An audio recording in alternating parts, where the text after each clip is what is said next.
Classes में class 10 physics का अगला वीडियो जारी हो रहा है। इसके पहले हम आपको बता चुके थे, आपको एक लिस्ट बना दें कि यदि आपके पास उत्तल लेंस है, उत्तल लेंस, और आपका बिंब का स्थान, ऐसा चार्ट हम लोग अवतल दर्पण में भी देखे हैं डियर स्टूडेंट। प्रतिबिंब का स्थान, प्रतिबिंब का स्थान, और चलिए साहेब प्रतिबिंब की प्रकृति, आकार, प्रतिबिंब की प्रकृति, आकार इत्यादि, ये हम लोग देखे हैं चार्ट। ये बिंब का स्थान, प्रतिबिंब का स्थान, प्रतिबिंब की प्रकृति, आकार। आप एक चीज जानिए, बिंब को वस्तु कहते हैं और अंग्रेजी में इसको ऑब्जेक्ट कहते हैं। प्रतिबिंब को अंग्रेजी में इमेज कहते हैं। और फोटो से आपको एक चीज दिखाते हैं, या इसको फोटो से दिखाते हैं, ताकि फोटो से आप जब समझ जाइए तो आपको सब चीज याद पड़ने लगेगा। और इसको दो कलर का चित्र बनाकर दिखाते हैं। माय डियर स्टूडेंट्स, ये मुख्य अक्ष हो गई। प्रतिबिंब कहां कहां रह सकता है, ये सेकंड फोकस कहलाता है, क्योंकि इसका फोकस इधर होता है और इसका फोकस इधर होता है। 12 में जाइएगा तो और बढ़िया से समझिएगा। दर्पण में प्रकाश किरण आई और लौट गई, यानी जो घटना होती है परावर्तन की, वह एक बार होती है, बार बार नहीं, दो बार नहीं। लेकिन लेंस में क्या होता है डियर स्टूडेंट, प्रकाश किरण हवा से लेंस में घुसी तो अपवर्तन हुआ, मुड़ी, क्योंकि माध्यम तो बदल गया। आप थे हवा में और गए कांच में, तो स्पीड बदला, वेलोसिटी बदली, वेलोसिटी सदिश है, दिशा बदली। और आपको हम पढ़ा चुके हैं, एक माध्यम से दूसरे माध्यम में जाने पर प्रकाश की किरण अपने संचरण की दिशा से कुछ मुड़ जाए। समझने के लिए, उदाहरण के लिए, हम लोग गंगा नदी के किनारे रहते हैं। हम लोग जिस तरह गंगा नदी में जाते हैं स्नान करने के लिए, तो जब तक हम लोग जमीन पर चलते रहते हैं तब तक जो हमारी स्पीड और चलने की स्टाइल होती है, क्या पानी में भी वही होता है? या वहां जाते ही हमें डर लगने लगता है, अरे कितना पानी होगा, ज्यादा होगा कि कम होगा? तो हमारे कदम धीरे धीरे होने लगते हैं, दिशा कुछ हम संभल संभल कर चलने लगते हैं। और अपने सुल्तानगंज का तो कहना ही क्या, घाट ऐसा कटा हुआ है कि हम एक दिन नहाने गए तो पकड़ पकड़ के चले। तो जिस तरह हवा से पानी में मनुष्य जाता है तो उसकी गति बदल जाती है, तो प्रकाश है, और प्रकाश की गति बदल जाती है, वेग बदल जाता है और दिशा बदल जाता है। इसी घटना को प्रकाश का अपवर्तन कहते हैं। पुराना नाम वर्तन, अंग्रेजी नाम रिफ्रैक्शन। तो आप क्या देख रहे हैं, एक बार यहां अपवर्तन हुआ, अब फिर जब निकलने लगेगी तब फिर तो ये कांच से हवा में जा रही है। गंगा से नहा के जब आप निकल रहे हैं तो फिर तो आपकी दिशा बदल रही। तो इस तरह से अपवर्तन दो बार होता है। तो ये फर्स्ट सतह हो गया या सेकेंड सतह। तो इधर वाले का केंद्र इधर पड़ा और इधर वाले का केंद्र इधर पड़ा। अब आपके पास कौन कौन पोजीशन है भाई साहब? एक तो है कि खूब दूर चले जाइए, डॉट डॉट डॉट डॉट माने खूब दूर, यानी अनंत। दूसरा पोजीशन है कि आप अनंत और सी के बीच में रहिए। तीसरा पोजीशन है सी पर रहिए। चौथा पोजीशन है सी और एफ के बीच में आइए, और पांचवा पोजीशन है एफ पर रहिए, और छठा पोजीशन है एफ, और इसे जिस तरह दर्पण में इसे ध्रुव कहते हैं जहां मुख्य अक्ष मिलती है दर्पण से, उसी तरह इसको प्रकाश केंद्र कहते हैं, लेंस का बता चुके हैं। और प्रकाश केंद्र और फोकस के बीच ये 6 यानी 6 स्थितियां होती हैं। 6 स्थितियों में आप ये देखिए, ये पहली स्थिति में प्रतिबिंब एक, दूसरी स्थिति में प्रतिबिंब यहां हुआ बिंब से छोटा, तीसरी स्थिति में प्रतिबिंब और बिंब वक्रता केंद्र पर और बड़ा, चौथी स्थिति में प्रतिबिंब बिंब से बड़ा, पांचवी स्थिति में अनंत पर चला गया और अनंत गुना बड़ा हो गया। आप इसको देते रहिए, ये अनंत गुना बड़ा हो गया और कहां चला गया? अनंत। अब आप ही बताइए कि अनंत के पीछे कहां जाएगा? आप 5 पर तो आ गए, तो याद करिए अवतल दर्पण में भी मना किया गया था कि फोकस के आगे मत जाना, नहीं तो क्या होने लगेगा? काल्पनिक प्रतिबिंब बनने लगेगा। याद कीजिए अवतल दर्पण में यही हुआ था। तो यहां भी साइंस कहता है कि डियर स्टूडेंट मत जाना, यहां तक तुम्हें खतरे का निशान नहीं है, यहां तक तुम रहो, हरा कलर में रहो, तुम्हारा मन हरा रहे, तुम यहां तक रहो, फोकस तक रहो, फोकस के आगे मत जाना। नहीं सर जमेंगे, देखेंगे क्या होता है। तो अगर तुम फोकस के आगे चले गए तो अब प्रतिबिंब को वहां अनंत के उधर जाने का कोई स्कोप है ही नहीं, तो प्रतिबिंब वापस लौटता है और इसी तरफ इधर कहीं बनने लगता है, सीधा और काल्पनिक प्रतिबिंब बनता है।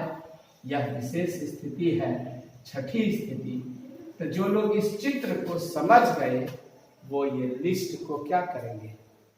आराम से समझ जाएंगे। तो आप देखिए, ये आप समझ गए, फोटो आप समझ रहे हैं। आप देखिए बिंब कहां, प्रतिबिंब कहां और प्रतिबिंब कैसा। तो भाई मेरे बिंब अनंत पर, प्रतिबिंब फोकस पर, दूसरी ओर, हर चीज इसमें होगा दूसरी ओर, फोकस पर दूसरी ओर। देख रहे हैं बिंब इधर, प्रतिबिंब इधर। अब कोई लड़का कहे कि अगर हम इधर बिंब रखते प्रतिबिंब इधर बनता, बिंब F2 के तरफ, प्रतिबिंब F1 के तरफ, बिंब F1 के तरफ, प्रतिबिंब F2 के तरफ। दर्पण में हम ऐसा नहीं कर सकते हैं क्योंकि पीछे रखने पर हमें कुछ भी दिखाई नहीं पड़ेगा, चमकीला सतह सामने है, परावर्तन नहीं होगा, अवशोषण हो जाएगा प्रकाश का और मेरा सारा प्रयास। लेकिन लेंस में ब्यूटी है कि हम चाहे तो इधर रखें और चाहे तो उधर रखें। इसी झगड़े को मिटाने के लिए चिन्ह प्रणाली बनी थी कि जो लोग इधर रखे उसके लिए यू क्या होगा, जो लोग उधर रखे उसके लिए यू क्या होगा। बड़ा विवाद था, तो इस विवाद को हल किया गया आधुनिक चिन्ह प्रणाली से कि आप किधर भी रखिए, आपतित किरण जिस दिशा में जा रही है इसको केंद्र मानकर उस दिशा में दूरी मापे तो प्लस होगा, और उल्टी दिशा में दूरी मापिएगा तो आपतित किरण की विपरीत दिशा में मापी गई दूरियां ऋणात्मक होती हैं। ऐसा डिसीजन है सीजीपीएम का, एक कमिटी है, इंटरनेशनल कमिटी जो साइंस के विवाद को हल करती है, उसका ये डिसीजन है। हमारा आपका निर्णय नहीं है। हम किधर भी रखें हमारी बिंब की दूरी हमेशा निगेटिव होगी। डियर स्टूडेंट्स, एफ पर दूसरी ओर कैसा बनेगा? एकदम छोटा बिंदु मात्र और एक बात जाने, वास्तविक बनेगा, वास्तविक बनेगा। अगर अनंत और सी के बीच है तो फिर वही बात, सी और एफ के बीच दूसरी ओर छोटा तो बनेगा, वास्तविक बनेगा। तीसरा, अगर सी पर है तो फिर सी पर ही बनेगा दूसरी ओर। समझने के लिए समझिए, C1 पर है तो C2 पर बनेगा, और C2 पर है तो C1 पर बनेगा। क्लियर? क्लियर? ये और क्या होगा इस बार? बराबर होगा और वास्तविक होगा। क्लियर? अगर आपका C और ये चीज यहां आ गया, C और F, तो ये चीज वहां चला जाएगा, अनंत और C, और इस बार बड़ा होने लगेगा और वास्तविक होगा। और अगर आपका F पर आ गया तो ये चला जाएगा अनंत पर दूसरी तरफ और बहुत बड़ा होगा।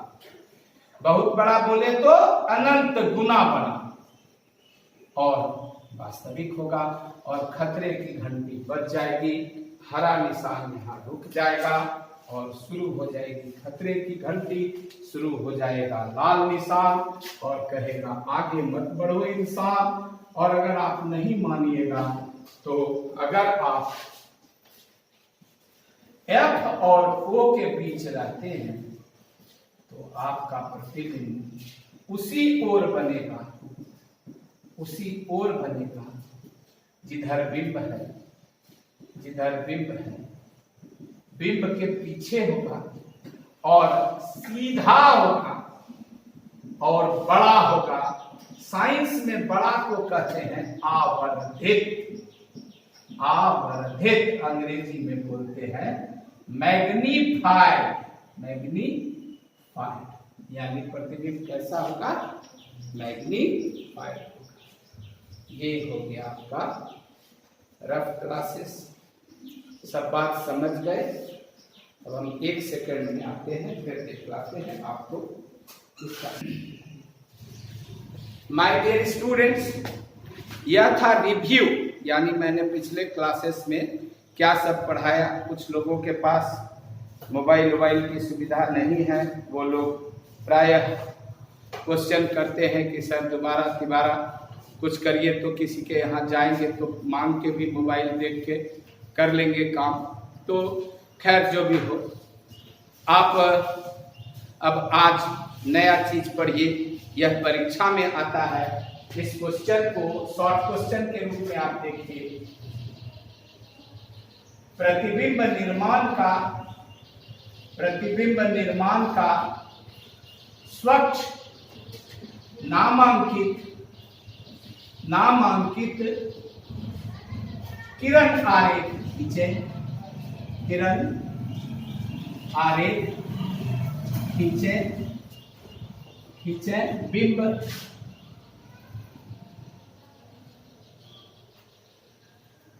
उत्तल लेंस के प्रकाश केंद्र और फोकस के बीच है। माय डियर स्टूडेंट्स, ये सारा किरण आरेख खींचने में स्केल होने से अच्छा लगता है। फिर भी बिना स्केल के भी अच्छा चित्र कैसे बनता है, हम आपको मंत्र बताते हैं। अब आप आंसर कर रहे हैं। बीच कॉपी में चले आइए और 4 लाइन ऊपर और 4 लाइन नीचे पक्का गिनकर, 4 से कम कभी मत रखें। 5 कर लें, 5 ऊपर 5 नीचे, ठीक है। फिर वही बात कहेंगे, बहुत ज्यादा भी मत करें और बहुत कम भी मत करें। 4 लाइन ऊपर 4 लाइन नीचे, तो बीच में एकदम चौथा लाइन पर दीजिएगा तो आपका एकदम दोनों तरफ लेंस बराबर हो जाएगा, देखने में चित्र अच्छा लगेगा। इसको जहां तक हो सके इसको पतला बनाएं। अपने तरफ से कोशिश करें कि एक जैसा हाथ मुड़े ये पतला बनाए, दोनों तरफ एक जैसा फैलाए। कुछ लोग ऐसा बकलोल ऐसा पिक्चर बना देते हैं, इस सब तरह का फोटो ऐसा ऐसा ऐसा, यहाँ क्या खींच देते हैं, इधर छोटा इधर बड़ा, कुछ लोग यहाँ खींच देते हैं। इन सभी चीजों से कृपया बचे डियर स्टूडेंट्स। यह सब आपके चित्र को गंदा करेगा, इसलिए एकदम बीच से खींचे, इसका नाम लिखें F+। यहां लिखा था F1 F2, जितना लगभग यहाँ नापते हैं, एक हाथ आपको भगवान दिया है, यहाँ देखिए, यहाँ जितना नापते हैं इतना नाप के यहाँ लिख दीजिए F2 F1। इस फर्स्ट का उधर, सेकंड का इधर, ये ठीक है। कोई वक्रता केंद्र वगैरह दिखाने की जरूरत नहीं है। आपको क्या कहा गया है कि बिंब को यहां रखिए। देखिए कैसे बनाते हैं। तो बिंब आप 2 लाइन का ले, 1 लाइन का ले, कोई दिक्कत नहीं है। बिंब ले 1 लाइन का ले, 1 लाइन का ले। एक काम करें, यहां से डॉटेड लाइन से चले और इसको पूरा कंप्लीट लाइन से इससे मिला दें, लेकिन एकदम सरल रेखा में होनी चाहिए, क्योंकि प्रकाश केंद्र से जब प्रकाश किरण चलती है तो लंबवत होने के कारण यह अपनी सीध में चली जाती है, इसका कोई अपवर्तन नहीं होता। इसलिए ध्यान रखें, यह जो प्रकाश किरण है यह पहले बनाएं, ठीक है, और इसको अपनी सीध में मिलाएं, ठीक ठीक है। अब आप एक काम करें, स्केल ले लें और आपको जहां प्रतिबिंब बनाना है, यही है वर्मा सर का मंत्र कि आपको जहां प्रतिबिंब बनाना है माय डियर स्टूडेंट, डिसाइड कर लीजिए कहां बनाना है। यहां बनाना नहीं सर, यहीं बनाना, यही बनाए, इससे लेकिन थोड़ा बड़ा बनाए, नहीं सर हम यहीं बनाएंगे, यही बनाएंगे, लेकिन ध्यान रहे इससे थोड़ा बड़ा बनाएंगे। ये बना लीजिए पहले, टीचर थोड़े ना देखने गए कि कौन चीज आप पहले की और कौन चीज आप बाद में की। बना लीजिए, ये हो गया आपका आभासी प्रतिबिंब, ये डैश बी डैश, ये हो गया बिंब। चलिए अब आप स्केल सटाइए और इससे यहां से स्केल रखिएगा तो इस बिंदु को आप मिला सकते हैं ऐसे, मन ही मन कि नहीं। देखिए स्केल से मिलाइएगा, मिला लीजिएगा और इसको बढ़ाइएगा। देखिए आपको अपने लगने लगेगा कि ये किरणें कैसी हैं। देखिए ये दोनों किरणें किस प्रकार की हैं, आंख से देखिए। ये किरण, ये जो हरी वाली है, और यह किरण, यह जो लाल वाली है, कैसी है, धीरे धीरे दूर हट रही है या नजदीक आ रही है, दूर हट रही है। तो ये कैसी किरणें हो गई, अपसारी किरणें। जो किरणें आगे बढ़ाने पर एक दूसरे से दूर हटे उन्हें अपसारी। आप थोड़ा अपसारी क्यों फैलाए, अपसारी अपनो अंगिका भाषा में आप अपसारी, डाइवर्जेंट रेज, इसको अंग्रेजी में डाइवर्जेंट रेज कहते हैं। ये दिखाई पड़ना चाहिए भाई टीचर कि लड़के का यहां से चला और ये फैलता है। तो क्या क्या स्टेप हुआ, फिर से एक बार समझिए। 4 लाइन ऊपर 4 लाइन नीचे, या 5 लाइन ऊपर 5 लाइन नीचे, बड़ा प्रतिबिंब बनाना है, 5 लाइन ऊपर 5 लाइन नीचे। इधर पूरा जुगाड़ रखिए, इधर भी जुगाड़ रखिए, इधर थोड़ा ज्यादा रखिए, इधर थोड़ा कम रखिए कॉपी में। जैसे कि 2/3 इधर रखे तो 1/3 उधर रखे। एक अपना एक अंदाज से फोकस बना लीजिए, जितना इधर उतना इधर प्रकार से यहां रखिए। बिंब को छोटा रखिए, 2 लाइन का रखिए, एक किरण को इस सीध में बढ़ा दीजिए, इधर डॉटेड लाइन से दिखाइए, इसके इधर डॉटेड लाइन से दिखाइए और इधर पूरी लाइन से। क्लियर? जब ये बन गया तो मन में कर लीजिए अपना पहले फैसला कि हम प्रतिबिंब कहाँ बनाएंगे, यहां बनाएंगे, यहां बनाएंगे, यहां, इससे लेकिन पीछे बनाएंगे और इससे बड़ा बनाएंगे। अब खूब बड़ा भी मत बनाइए और खूब छोटा भी मत बनाइए। तो आप देख रहे हैं कि मेरा थोड़ा सा बड़ा है और अब इसको इससे मिला के बढ़ा दीजिए, डाइवर्जेंट रेज हो गई। अब क्या कीजिए लास्ट में कि इसको सरल रेखा से इससे मिला दीजिए। तो सिर से कितनी किरणें चली? 2। और ये जो टूटी हुई लकीर है भाई मेरे, इसको किस लकीर में बदल दीजिए? संपूर्ण लकीर। किस लकीर में बदल दीजिए? संपूर्ण लकीर में। ठीक, इस बिंदु का कुछ नाम रख दें, डी, कोई बात नहीं है, ठीक है। इसका आप ई रख दें, जी रख दें, कुछ नाम रख दें, नहीं भी रखें चलेगा, क्योंकि इसका तो अंत कहीं है नहीं, तो ये नाम रखना आवश्यक नहीं है, क्योंकि ये तो चली जा रही है, ये तो चली जा रही, तो किरण है। किरण का एक हेड स्थिर नहीं होता है और टेल स्थिर होता है। अब आप पूछिएगा कि सर अगर हम सब लकीर को, जैसे इसको हमने किया संपूर्ण लाइन से, हम अगर इधर भी संपूर्ण लाइन कर दे, इधर भी संपूर्ण, इसको भी संपूर्ण, तो आप ऑप्टिक्स के रूल को तोड़ रहे हैं, और रूल को तोड़ रहे हैं तो आपकी गलती हो रही है। ऑप्टिक्स का रूल है कि जो आभासी किरणें होती हैं, आभासी प्रतिबिंब होता है, यानी जो चीज वास्तविक नहीं होता है, काल्पनिक होता है, उसको हम लोग ऑप्टिक्स के रूल के अनुसार टूटी हुई लकीर से दिखलाते हैं। तो इसको हम टूटी हुई लकीर से दिखलाएंगे। इधर कभी भी संपूर्ण लकीर नहीं दीजिएगा, ये अवास्तविक है, इसलिए इसको भी संपूर्ण लकीर से नहीं दीजिएगा।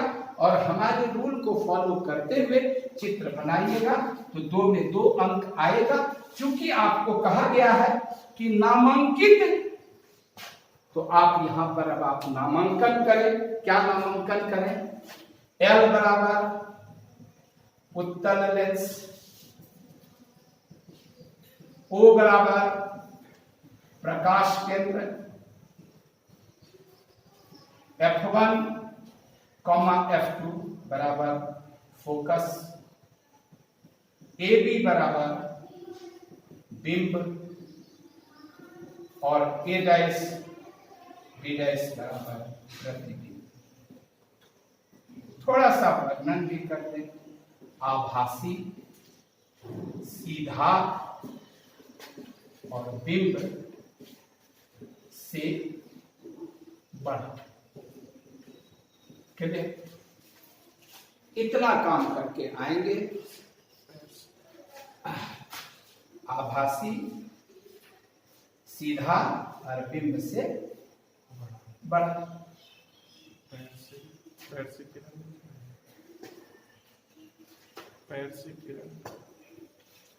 ठीक ठीक, ऐसा चित्र आपको सारे बुक्स में मिलेगा। लेकिन यहां पर हम अच्छे स्टूडेंट्स के लिए एक बात बता दें कि सर से जब आप 2 किरण चलाते हैं तो सिर का प्रतिबिंब कहां बनता है, यह तो एसर्टेन हो जाता है कि सिर का प्रतिबिंब एक डैश पर बना। अब पैर का प्रतिबिंब तो एयर में लटकते हैं, तो पैर का प्रतिबिंब, लेग का प्रतिबिंब ठीक इसी मुख्य अक्ष पर बना, यह तो बिंदु डिसाइड नहीं हुआ। और आपको हम ज्यामिति का एक खूबसूरत चीज बताते हैं कि अगर आपको कहा जाए कि एक बिंदु से सरल रेखा खींचिए, तो ये भी रेखा हुई, ये भी रेखा हुई, ये भी रेखा हुई, ये भी रेखा हुई, ये भी रेखा हुई, ये भी रेखा हुई, क्योंकि एक बिंदु से खींच रहे। यह भी रेखा हुई, यह भी रेखा हुई। अरे भाई एक बिंदु से खींचना है, इधर खींचे सरल रेखा, इधर खींचे। जब हमको एक ही बिंदु से खींचना है तो हम किधर भी खींच सकते हैं। ठीक है, तर्क देने वाले लोग कहेंगे कि चूंकि बिंब लंब है अतः प्रतिबिंब लंब हुआ, ठीक मान लिया। लेकिन प्रतिबिंब यहीं तक पहुंचा, ये सेकंड पॉइंट क्यों नहीं डिसाइड करता है भारती भवन का किताब। ये मैं वीडियो बना रहा हूं, या नेशनली सेलिब्रेट होगा मेरा वीडियो। भारती भवन की किताब हो या एनसीईआरटी की किताब हो, किताब कोई ना कोई इंसान लिखता है, वह भी एमएससी पास होता है, पीएचडी किया हुआ होता है। भगवान किताब नहीं लिखते हैं। यह कहां से सर्टेन होता है कि लेग का प्रतिबिंब यही बनेगा? हो सकता है प्रतिबिंब यही रुक जाए, हो सकता है प्रतिबिंब यहां तक आ जाए, वह भी तो इससे बड़ा है। इसलिए इसको सर्टेन करने के लिए वर्मा सर डिक्लेयर करते हैं नेशनली कि एक रे लेग से भी चलाया जाना चाहिए, जो किताब नहीं चलाती है। और मैं किताब देखकर नहीं पढ़ाता हूं, मैं पढ़ाता हूं जो मुझे मेरे गुरु ने पढ़ाया, कि दो बिंदु से होकर दुनिया में एक और केवल एक रेखा खींची जा सकती है। यह थ्योरम भी है 9th क्लास का पहला, अभिगृहित में है, और इसी अभिगृहित से थ्योरम 1 प्रूफ किया गया है कि दो भिन्न भिन्न रेखाओं में एक से अधिक बिंदु घनिष्ठ नहीं हो सकते हैं, क्योंकि दो बिंदु से होकर एक और केवल एक ही रेखा खींची जा सकती है। इसलिए my dear students from Verma sir's Nishnat classes, students from all over India are requested by Verma sir कि आप एक मंत्र वर्मा सर का हमेशा याद रखें, गोड़ लागे छी बाबा, यानी एक रे पैर से भी चलाते हैं, ताकि यह प्रकाश केंद्र से गुजरने के कारण अपनी सीध में बढ़ जाएगा और यह सर्टेन कर देगा कि दूसरा बिंदु अवश्य ही मुख्य अक्ष पर ही होगा। और इसको अगर आप टूटी हुई लकीर से ऐसे दिखा दें पीछे की ओर बढ़ता हुआ, तो यहां पर ही आकर मिलेगा, क्योंकि दूसरा बिंदु को कोई भी हालत में इसी सरल रेखा पर होना है, यह अपवर्तित किरण कंफर्म कर रही है। उसी तरह जब आप मिरर का प्रतिबिंब बनाए तो आप कभी केवल सिर से दो किरण चला दिया, एक किरण मुख्य अक्ष के समानांतर, यह परावर्तन के बाद फोकस से गुजरी, दूसरा किरण चला दिया ध्रुव से, ये यहां से परावर्तन के बाद कट गई, ये प्रतिबिंब बन गया, और छोड़ दिए कि दो किरण चल गई, हो गया। फिर आपने गलती की कि पैर का प्रतिबिंब आपका इसी मुख्य अक्ष पर बना, यह तो सर्टेन नहीं बना। तो इसी को सर्टेन करने के लिए, डिसाइड करने के लिए और फिक्स करने के लिए यहां से जो किरण चलती है, यह चूंकि वक्रता केंद्र से होकर जाती है, वक्रता केंद्र से होकर जाती है, अतः लंब होने के कारण वापस इसी रास्ते पर लौटती है और सर्टेन करती है कि जब कभी भी कोई सेकेंड पॉइंट मिलेगा तो इसी लाइन पर मिलेगा। और तब हम, चूंकि यह लंब है और हम लंब खींचते हैं, तो पैर से दो किरण चलाने की जरूरत नहीं महसूस की गई और एक ही किरण सर्टेन कर दिया कि हमारे फुट का इमेज यहां पर बनेगा और सिर का इमेज यहां पर बनेगा। माय डियर स्टूडेंट्स, इसलिए मेरी सलाह है कि आप इस चित्र में इस एरो हेड को नहीं भूले तो बेटर होगा। अब लोग क्या करते हैं, किताबें क्या करती हैं, अगर आप किताब को फॉलो करेंगे तो फिर मेरा रिक्वेस्ट है कि आप मत दें, लेकिन मैं समझता हूं कि नहीं देने से अच्छा है हमेशा चित्र बनाने के पहले वर्मा सर को याद करते हुए एक बात याद कर लिया करें, गोड़ लागे छी बाबा, यानी पहला रे हमेशा पैर से चलाएं और सर्टेन कर दें कि हमारा पैर का इमेज इसी मुख्य अक्ष पर है और सिर से 2 किरण चलाएं, अधिक की जरूरत नहीं है। वैसे आपको जानना चाहिए किसी वस्तु का प्रतिबिंब, आप जो हमको देख रहे हैं पूरा, तो क्या केवल मेरे माथे से प्रकाश किरण चल रही है? जी नहीं, आंख से, कान से, मास्क से, शरीर से, बटन से, हर भाग से हजारों लाखों अनगिनत किरणें चल रही हैं और आपके रेटिना पर सभी किरणें प्रतिबिंब बना रही हैं पॉइंट के रूप में, और उसी पॉइंट्स का एक्युमुलेटेड फॉर्म आपका रेटिना एक्सपीरियंस कर रहा है प्रतिबिंब के रूप में और एनालिसिस कर रहा है ब्रेन, और बता रहा है कि सामने खड़े वीडियो बनाते हुए व्यक्ति वर्मा सर है, और वर्मा सर है वही पढ़ा रहे हैं, वही उनका यही आकार है, यही डिजाइन है। यहाँ पर अगर यह कलम है तो आपका ब्रेन बता रहा है ये ब्लैक कलर का कलम है, ये white colour, yellow colour, green colour का ये पेन है, ये ब्लू कलर का है, तो आपको colour decide, red colour decide करता है आंख किस प्रकार। नेक्स्ट वीडियो क्लासेस में हम लोग देखेंगे, तब तक आप इस फिगर को देखें और इस तरह का फिगर असर्टेन करें तो आपको अधिक लाभ होगा।